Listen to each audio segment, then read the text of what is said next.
The day has finally arrived. Last week, of course, Apple announced not one, but 4 new iPhones would be hitting the market. It is Apple's launch day, and we finally know what's new with the new iPhones and Apple Watches. Today, Apple launched its mixed reality headset, Apple Vision Pro in the UK. Apple's latest product is here, and it's not just innovative, it's also quite expensive.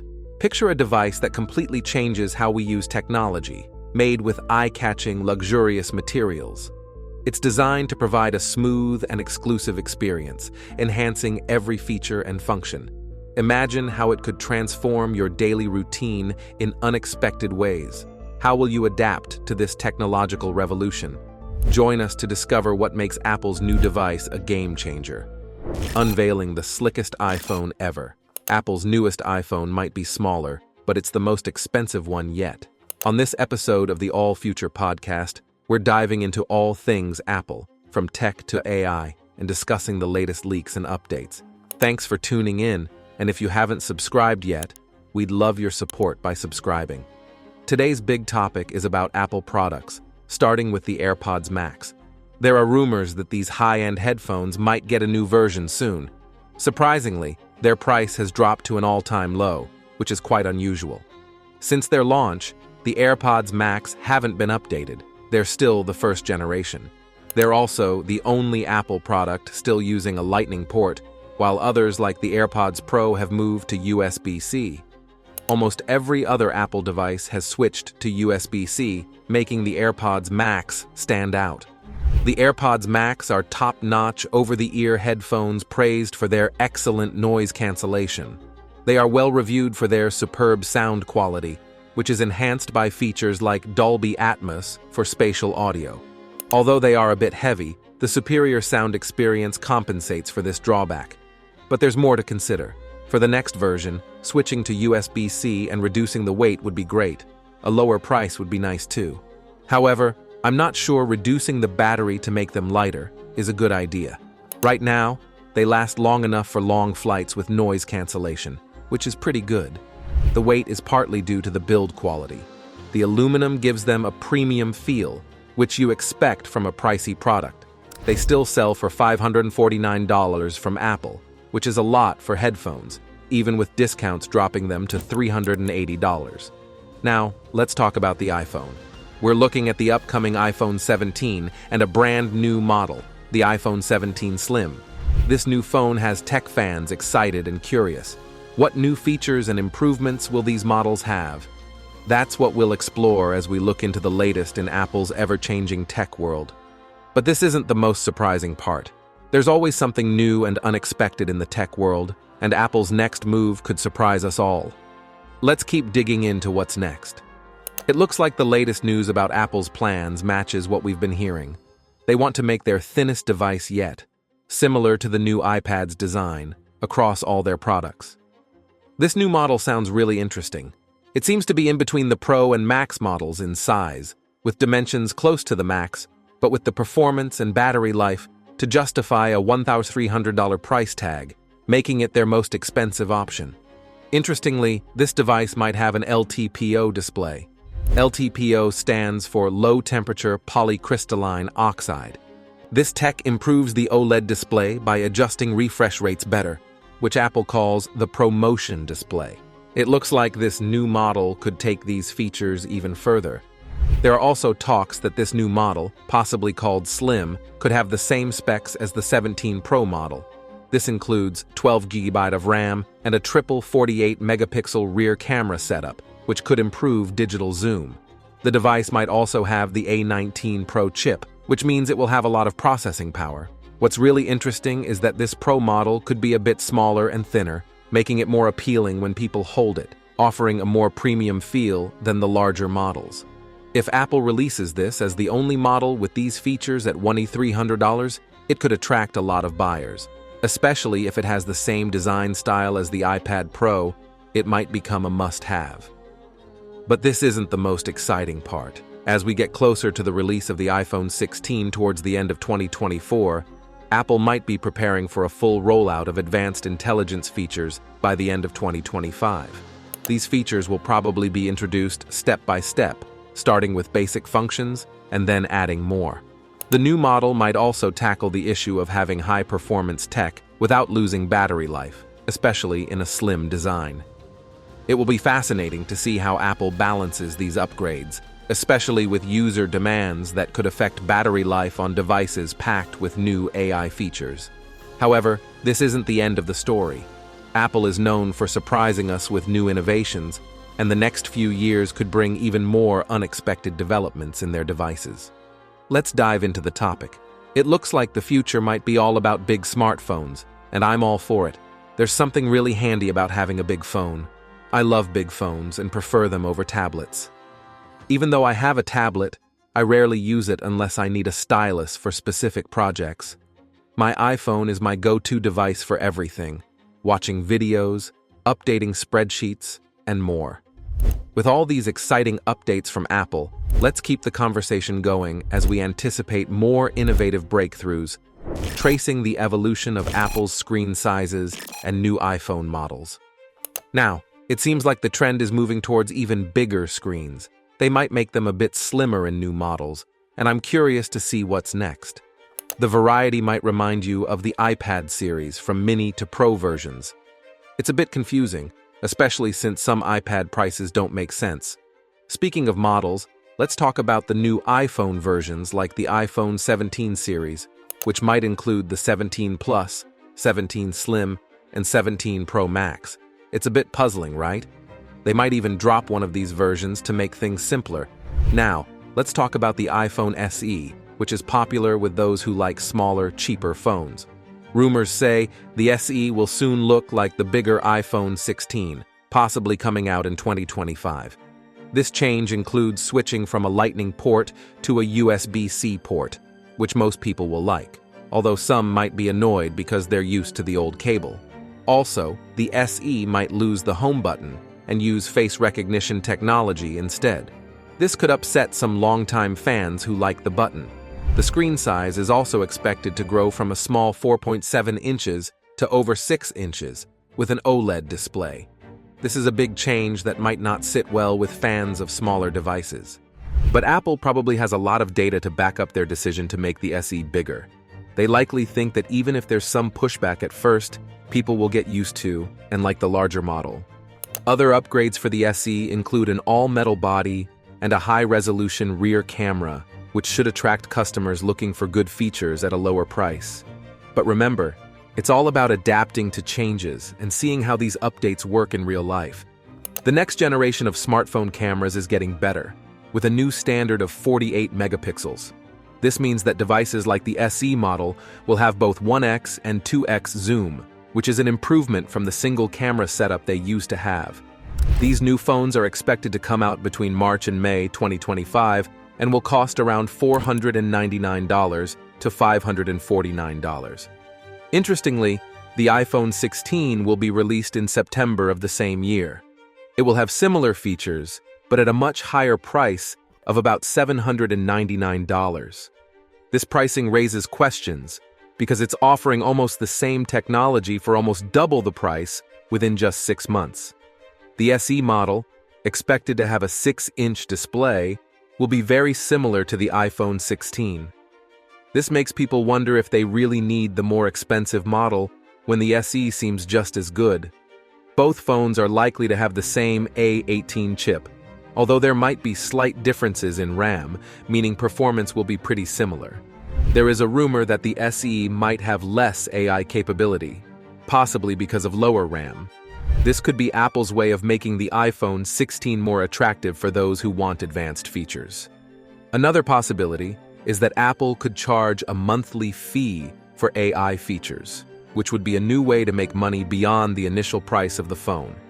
As Apple keeps developing its software services, these features could become a big part of their business model, possibly leading to higher service charges over time.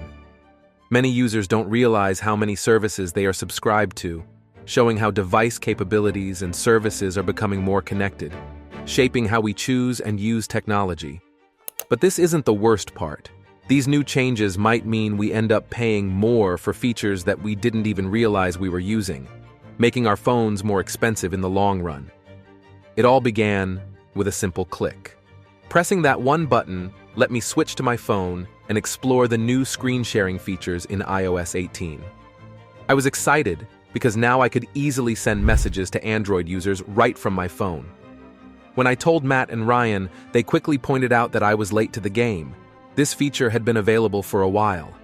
They explained that just a single tap in the settings could enable it. This changed how I saw the simplicity of technology. This chat led us into a deeper talk about Apple's strategies, especially their AI developments. Apple seemed willing to take on the costs of AI advancements as a strategic move, investing billions without immediate profit. We wondered how long Apple could keep this up, especially with their approach to Apple TV Plus. Even though they invested heavily in original content, success was modest, with hits like Ted Lasso and others we eagerly chatted about like Silo and Foundation. But this wasn't the worst part. We discussed the broader impacts of these investments. Apple's recent cutback on spending hinted at a strategic shift, perhaps a sign of changing priorities or market responses. We pondered the future of streaming services and the so-called streaming wars, reflecting on how the golden era of high-quality streaming content might give way to increased costs and advertisements. This seemed like a return to the old cable TV model, but with more user control. Moving forward, we'll see how Apple's shift towards larger screens and enhanced features impacts the competitive dynamics in the tech industry, how technology is redefining media habits. Overall, the shift to talking about media consumption and its evolution sparked a rich discussion about technology's intersection with everyday entertainment. It highlighted both the advancements and the challenges of modern digital consumption. This mix of personal discovery and broader tech implications made our conversation not just about features, but about the changing landscape of technology and entertainment. Once upon a time, many of us stopped using cable TV because it was too expensive. Instead, we switched to Netflix because it was cheaper. But soon, we found ourselves needing other services like Peacock, Disney Plus, and Apple TV Plus. It felt like we were back to having lots of channels, each needing its own subscription. Soon, these services might be bundled together again, making us wonder if we're just recreating the old cable TV system.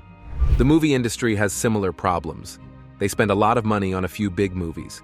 If those movies don't do well, they lose a lot of money. So they try to make high-quality shows, but some succeed and some fail. The hits don't always make up for the flops. This might lead to a time when more creative, low-budget shows are made. These shows could have great writing and passionate creators who believe in their work. We might see more focus on good stories instead of expensive special effects. Even though we might stick to a few big shows like Harry Potter and House of the Dragon on HBO, and some top series on Netflix, there will still be many average shows. Some of these might unexpectedly become popular. This is exciting because it means we can still enjoy great content without too many ads, especially on platforms like Apple TV Plus, which don't have ads right now. But that's not the worst part. I had the chance to work on the music for the new Charlie Brown specials on Apple TV Plus, like The Snoopy Show and Snoopy in Space. If you listen to the drum parts in specials like For Auld Lang Syne, It's the Small Things Charlie Brown, and To Mom and Dad with Love, that's me playing. It's a joy to be part of these shows, especially since they continue the legacy of Vince Guaraldi, who made the famous music for the original Charlie Brown shows. Another challenge with streaming is the sheer amount of high-quality content available on many platforms. It's hard to keep up. Unlike the days of network TV when everyone was watching The Walking Dead or Breaking Bad, now there are so many shows, it's difficult to watch everything that's recommended. It makes us nostalgic for when there were just a few major shows that everyone talked about. In our daily lives, watching TV is a common way to unwind. Many people love network TV shows like NCIS. Years ago, only a few big shows were popular. When these shows ended, people would switch to the next hit show. TV networks knew this and planned their schedules to keep viewers watching their channels. Today, TV and streaming services offer a lot more options. With so many choices, people often ask friends for show recommendations because talking about a show makes watching it more enjoyable. For instance, intense series like The Boys might not suit everyone due to their bold content, but the desire to discuss its jaw-dropping scenes prompts fans to seek out online forums. There, They connect with other viewers their age, making it a vibrant community for exchanging thoughts. In 2024, big tech companies are putting a lot of money into new tech, especially artificial intelligence, AI, and cloud services. Companies like Microsoft and Apple have reached over $3 trillion in value because they keep coming up with new tech and services. Microsoft, for example, is putting billions into AI to make its cloud services better, reaching out across the world to grow its business. Apple is also earning more by expanding its digital services like Apple Music and iCloud. AI is a big deal for everyone. Nvidia, another tech giant, is working on building super powerful AI computers, which shows how important AI is for their plans. Tech companies are also spending a lot on keeping their data safe and moving their systems to the cloud. This is because more companies need strong internet-based services to handle their work, which makes things faster and allows them to use many different tech services together. In 2024, tech companies are pushing the boundaries with massive investments in AI, cloud computing, and cybersecurity, shaping the tech industry's future. Major players like Microsoft, Apple, and Nvidia are leading the charge, focusing heavily on AI and cloud technologies to enhance their products and services. Microsoft, for example, has seen significant growth due to its AI and cloud investments, boosting its market leadership by improving cloud services and AI capabilities.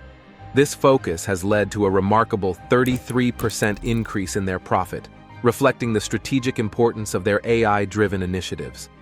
Similarly, Nvidia has been instrumental in the semiconductor industry, driving growth through its AI and GPU developments. This has not only bolstered its own position, but also set industry-wide trends, impacting the entire tech sector. On a broader scale, investments in AI are not just about improving current technologies, but also about addressing global challenges and opportunities.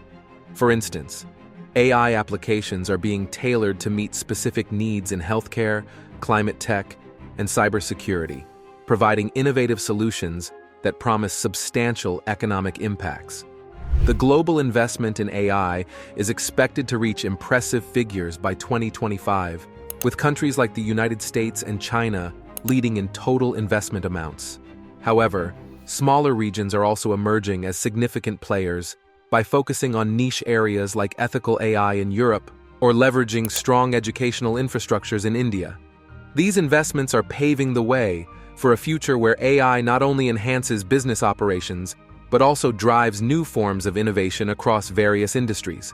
The integration of AI into everyday business practices is becoming a top priority for companies worldwide, aiming to enhance operational efficiencies and customer satisfaction. What do you think about Apple's pricey innovations? Are they worth the hype or just high-tech luxury statements? Like, subscribe and join the debate in the comments below.